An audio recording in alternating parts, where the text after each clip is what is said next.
Hey Zouk family, it's Friday and that means we're meeting an international superstar. And this is a good one for me because I'm a huge fan of Isac's, aka Fisherman. I'm a massive trance fan, as everyone knows. So these are some of the biggest tracks that I love to play in my free time and also when I get to spin with our resident Joshua. Isaac, how are you? I'm fine, thank you. Thank you for having me. No, it's a pleasure, man. And obviously, it's been a bizarre time. We're talking electronically because we can't get you out to Malaysia just yet because of the lockdown, because of coronavirus. And a lot of people have been using it in productive ways. You've been going that extra step and you've just done a 12-hour monster back-to-back with Nifra. Tell us about this, please, because that's pretty special. Where should I start? Well, it was an amazing journey again, and I'm still recovering. It's a week later almost, but no. But all jokes aside, it was so much fun to do with Nifra, and we are actually kind of used to doing long sets. Also, we prefer long sets when we have shows somewhere. Then we prefer that even above like the short sets, like an hour, because you can really tell a story and you can really build it up nicely, and in this case, we really built it up from really nice progressive gaijin kind of stuff to techno, and then we dive into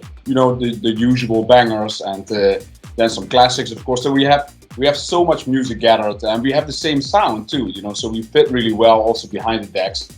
So it's a lot of fun to do, and the time just flies, even when it's 12 hours. It is sometimes painful, especially for the back, but it was so much fun to do. And we wanted to do this. We wanted to give something back for the people that just couldn't attend, our back-to-back, our physical back-to-back at Grandsworth, which was supposed to happen. So we felt like, let's do something in return so that the people at least have something, So, and it really worked out well, and we're gonna do this more often even. So yeah. Hey, that's great news for the trance fans out there, especially worldwide, because I always feel the trance is a journey. It's just like techno journey. So to get that, sometimes you hear an hour set, and just as you're getting into it, it comes to it. So you said it's, you both like to do the longer sets. How do you plan the journey that you take people on? Because you play some big festival style bangers. So talk us through your ideal set.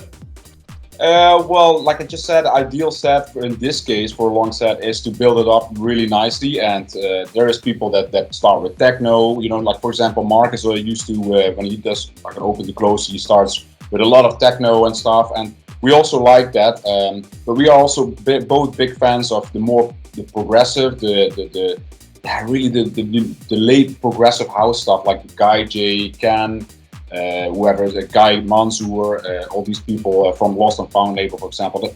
That sound is so, it fits well, with the vibe right now. Summer is coming up, so it fits really well, and it has some nice trancey sounds in it too. These days, progressive house and even the melodic techno is very trancey lately. So everything is easy to combine, I would say, and because we have a very wide taste as well, so that's also part of how we want to build a set. We just don't want to start straight away with bangers, and then what do you have to play after 3 hours of bangers? We want to grow into it and take the people on a certain journey, and it works. Yeah. There's obviously been a long period of time where people have been stuck at home, and you will have been in a very similar situation. It's obviously been a difficult time, but using it proactively, I know that you've been making new music and you've got a brand new track out. Can you tell us a little bit more about Hardcore?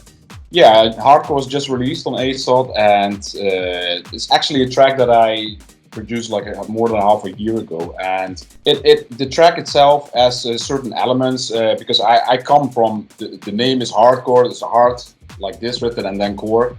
It's more because my heart is into it, but there's also some hardcore elements is in there, like hardcore kicks from the hardcore style, or even hard style, how do you want to call it. And there is a tempo change in the build-up too, which makes it, there is a lot of elements from that style also built in there, because I come actually from those styles. I played hardcore and hardstyle when I was I think it's almost 20 years ago already, but I grew up with that stuff here in Holland. The climax time here, I was a visitor there as well for a numerous events there. So I grew up with that stuff too. So it's in my nature too a little bit. So, and you can also hear it in my productions from like 10 years ago or something. There's always something friendly, aggressive. That's how I want to call it. But the melodies are always, I try to make it very catchy, just like hardstyle is a lot. So it kind of shaped me actually, hardstyle and hardcore throughout the years, and that's why I want. It's a little bit like an ode, but in a trancey way, and that's what it's. There is some elements in them. That's why. It's interesting you say that, especially in Malaysia, the two predominant forces right now are trance and hardstyle. And you look at last year, we had Marcus, always does incredibly well. Ferry looking at the trance angle, then you have Headhunters moving in the other direction. But there's a great connection between techno, trance, and hardstyle. So you feel the influence over the past 10 years. You talk about your career. You and I are similar ages. You're going back over nearly 20 years. Yeah. Where have you seen the movement in the sounds that you started off playing and the direction it goes in these days? Actually, I started with trance in the late 90s, of course, and well, in the early 90s, I already was taping a lot of stuff here, on the radio, which was here in Holland. We were lucky to already have a lot of dance music on the radio. You turn on the radio here at home or whatever in the car, and there was always something with dance related stuff, especially in the weekends. Like even live mixes already in the 90s, like DJ Jean or all these names, they were already doing live stuff. So you kind of grew up with that stuff here, and then for me personally, it was the trance that came up in the late 90s. Smoothly grew into like hard trance for some reason, hard trance, hard style. That was the early zeros, like 2001. Think about Scott Project, names like that. Kai Tressett, Techno Boy as well. You had a lot of different. Every country had their own producers and they had their own sound almost. It was really, you could easily hear, for example, if I was vinyl shopping at the record store here, and you could easily tell what is an Italian label, what is a German label, because they all had their own sound. It was really, these days, everything, people just really know how to create certain things really well and really easily as well. And back in the day, there was not that many tools that people had, and they just did whatever they knew best, and that's why a lot of countries had their own sound. Even. It was really cool to hear. That's also when I started to DJ a little bit more like a hobby and buy records. And naturally I grew into hardcore after that, even industrial, and it was crazy times. I think for about 3 years as well, 4 years, I played that in some really dark underground clubs as well, but also more as a hobby. It was not really professionally. I didn't really get paid, and it was actually until 2005 that I rediscovered. That's always how I call it, because for some reason it slipped my attention, like in between 2000 and 2005, the trance, because I was just really busy with more the underground styles and stuff. And then 2005 I rediscovered trance again, thanks to Marcus Schulz, with this brilliant this Cold Harbor selection. It's a real typical Miami sound with global DJ broadcast, and especially back then he had such a different sound than anybody else, because he had a really chilled down, trancey sound. Especially if you listen back to the Cold Harbor selection from 2005 compared to the trance nowadays, it was such a different sound, and that's what really attracted me again to this style. And I was quite fanboying actually, to call it like that back then, and tried to catch a lot of shows if he was playing here in Holland, and just it took me like another 5 years to I was actually producing already, if you want to call it producing back then, but it was more hardcore and stuff. And after that I started to try to grow more into trance with productions and stuff, and it's actually until 2012 that I had my first first release actually on Cold Harbor actually. First one was on also on Armada. Together it was a collab with Mark Sixmans, Perlas. But it was quite a journey actually. So I went through all the styles almost possible. So it was quite heavy stuff. But I learned from everything. You know, that's the beauty of it. A wide So thing. this leads me into a section that I always do to get to know you a bit better for those who may not know you as well, right? So, producing or playing, which is your preference? I'm playing for sure. Yeah, I have to say I'm an entertainer first class. You know, always was an entertainer. That's in my blood, in my veins. When I was a little kid already, I always wanted to entertain. I always, even when it's just making jokes or if it's just doing something stupid or doing something, I always wanted to have the attention. You know, even in class when I was a little kid still. But even with a musical, I wanted to be, you know, I wanted to entertain or whatever. So that's my number one thing. And it was only until I figured out at some point that you need music also to, you know, Chester was, for example, the first one in 1999 that really with a DJ set became so popular. You know, it was the inner city set, and then of course with the music and everything that came afterwards, even more. But at some point, you really needed music to kickstart your career as well. You know, and I figured out how that worked as well, and it's a lot of fun. And I have constantly melodies in my head, and that's, you know, I really like to work them out and stuff. But I really love to be on stage, and yeah, you know, these long streams, for example, or the live streams right now, they are just the perfect example of how, you know, how stupid or a clown I can be. You know, it's like I dress up with crazy costumes, for example. You know, I really love to do that. I love to entertain people, and that's just in me. And the music is it's a different side of me, and I really have to be also really serious for that too, of course, and also a lot of work. I have to be honest. Some people also ask me, like, yeah, how do you feel now, production-wise? Are you driven enough now in these times? You know, are you inspired enough? And that's also, I hear this also around me from other colleagues, that it's tough times now to feel inspired.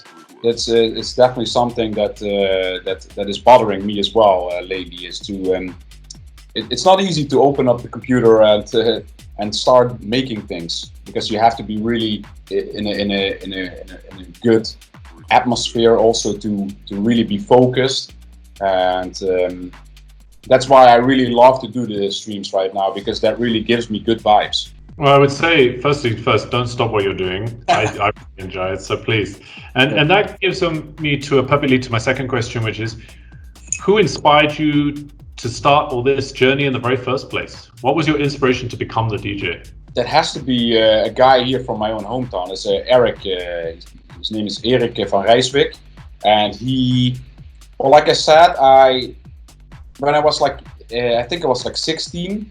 I was just going out here to pubs. You know, that's what everybody does from that age, like 16, 17, just going out to local pubs. But it was, it was just one night that I was supposed to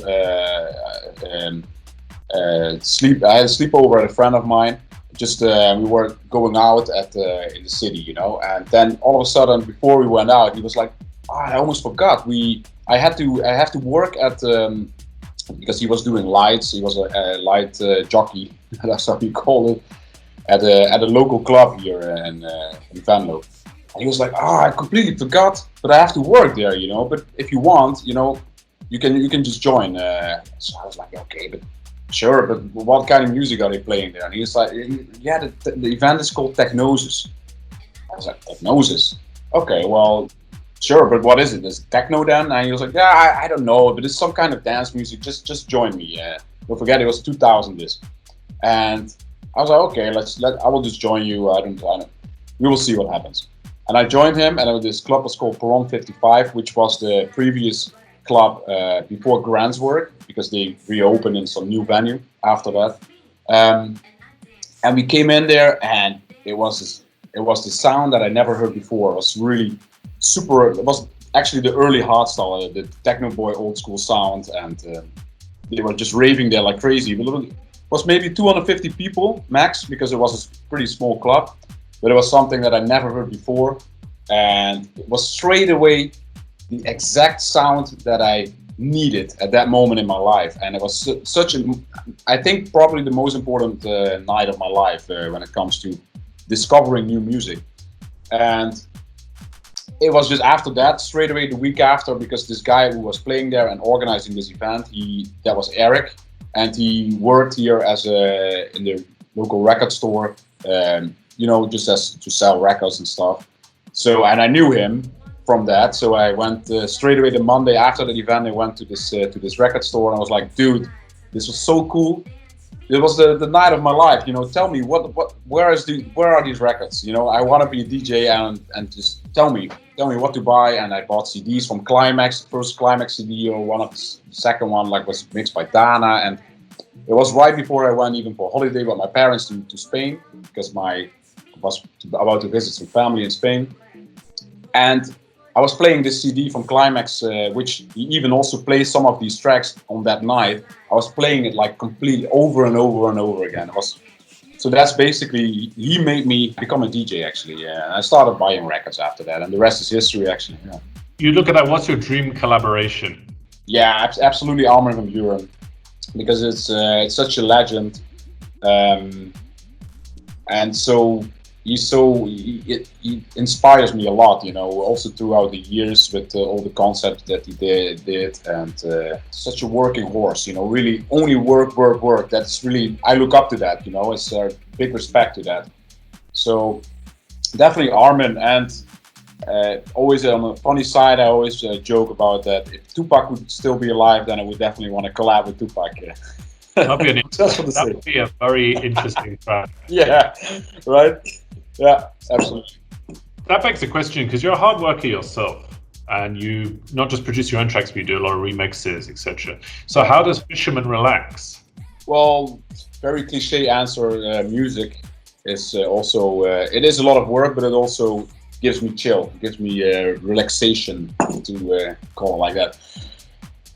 Yeah, well, I also have two kids, and I love to also play with them, and that also gives me a right balance, to not only be focused on music all the time. To be honest, I really like to, I have a partner which is, she has exactly the same. She's in the same situation, and we can talk about all these things all the time together, and it is actually a lot of fun. And we never get tired of talking about music, and we learn every day, and it's just, that helps us through the day as well, and I think that's also very important, to have a really have a partner in life that understands what you're doing and also pushes you to to new levels, and I think it's really important too, and that also gives you a certain like a like a relaxed feeling, and it helps you through the day, and nothing matters, I think that's also really important, to have a right balance of everything. I think you put a PlayStation. PlayStation. You hit a great nail on the head there. I mean, especially in our industry, and I'm on the different side of the kettle to you, but to have us, we work antisocial hours. For you, there's a lot of travel, a lot of time away from home. So to have a partner that's as supportive, you have one, I have one, who really drives you to be the best of what you can be, is very lucky. And I think what advice would you give someone in this lockdown? A lot of people have been going out and learning new skills. Some learning instruments, some learning to produce tracks, some buying decks and trying to DJ at home. And they have aspirations to achieve what you've achieved. What is your advice to people starting out today, from either production side or from a DJing performance side? Yeah, well, I think it goes for both production and the DJ side. I think the whole the whole side of being an artist is just, you have to be very diverse these days. Only producing is not going to work out. Being a producer only, it's just that it's not going to give you anything. You need to be really flexible with all kinds of things. You need to be your own designer almost these days, for doing your own artworks almost sometimes, or productions indeed. You need to be really well on social media. Social media is so important these days. So it's so many things lately that you have to be good at, because you have to be good at, and you have to enjoy it, because I have to be honest, like 4 or 5 years ago, maybe even shorter, like even 2 years ago, I was still struggling with social media. I just really didn't like it, and it's something that I see a lot of artists are starting artists, because that's what we're talking about here, are still struggling with. You know, they don't know what to post, they don't know when to post, which is also really important. It's all really small details, but all these things matter so much, and you really have to dive into that. And I think a lot of starting producer or DJs, they just really don't know about these things, and they also it's not easy to get help. You don't know who to reach out to. It's a very vague, gray area for a lot of people. And yeah, I think if you're missing out on these things and just starting to learn, because you know, it took me also, I could say 10 years to get to this point, but it's, you know, if I count all these years before that, it's definitely longer than that. And there's so many things that has to be involved now to actually really grow, and you have to stay accurate all the time, you know.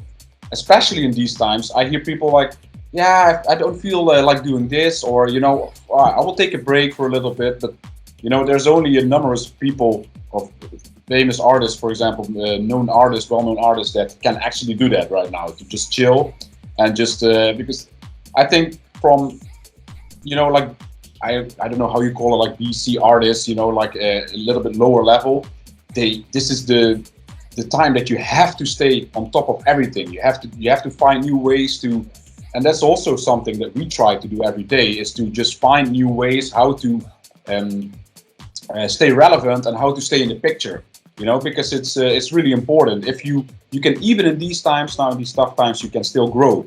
And we even surprise ourselves every day. Like, you know, we learn new things, which is really important too. Things, because we were at the start of this whole lockdown and the corona situation, we were also a little bit down, like, hey, well, we had so many plans lined up for this year, insane. This was supposed to be our biggest year for both of us, and it was just completely turned upside down. And but we try to turn everything, we try to make new goals. That's how you have to see it. And yeah, social media is definitely one of them that is really important, and especially for new artists. Yeah, I would say that's, yeah, it's a total package that you have to have these days. I think maybe 15 years ago you could build around a team really easily, you know, and there were not many DJs also, so it's tough these times, especially for new artists. Yeah, that's very sound advice. I think the social media game is a huge challenge to everyone, because there is no blueprint to it. There's no how to. So you raised an interesting question. What's next for Fisherman? What, obviously touring, etc., is on hold, but what do you see the next steps for yourself? We would love to get you out to Malaysia very soon. I mean, I'm a big fan of the sound. I love Predator versus Prey. I love the James Holden A Break in the Clouds festival mix you've done. Huge tune. And this couldn't get released, but you know, it doesn't matter. It was fun to do. But you know what? I love this kind of music. I feel it as really get up and go music. I listen to it in the gym. I listen to it when I'm coming into work. I listen to it. Your sound very much resonates with me. And anyone who's getting to know, really go and listen to this sound from Fisherman, because it's very powerful stuff. I really enjoy it, dude. So what's next? What can we expect? Come out of coronavirus, obviously get you on a plane, get you out touring. But what else is next for you? You say there's an evolution in people having to discover a new way of life. So what do you think is next for you? Well, the thing is, and that's also a part of what I'm constantly thinking about now, you know, like, what in these tough times, what can I actually do to stay relevant music-wise? And it is not easy, because my problem is with my music is that it's very much dance floor or festival even minded, you know, orientated. I always try to make bangers that fit perfectly, that makes you go absolutely bananas on the dance floor. You know, that's my main goal, you know, and we don't have that anymore now. So that's the main problem. So I'm kind of stuck a little bit. That's also why productions is not really, it's not easy for me. And I'm still working on things. I'm working right now on it's almost finished, by the way, a vocal track with Lachi. I did the remix, Lachi and Marcus as well, with Far. And I just loved her voice so much that I contacted her, like, oh, just please, can we do something together? and she was totally like, oh, I love your remix, and let's do it. Yeah, I will send something, and straight away we were just already,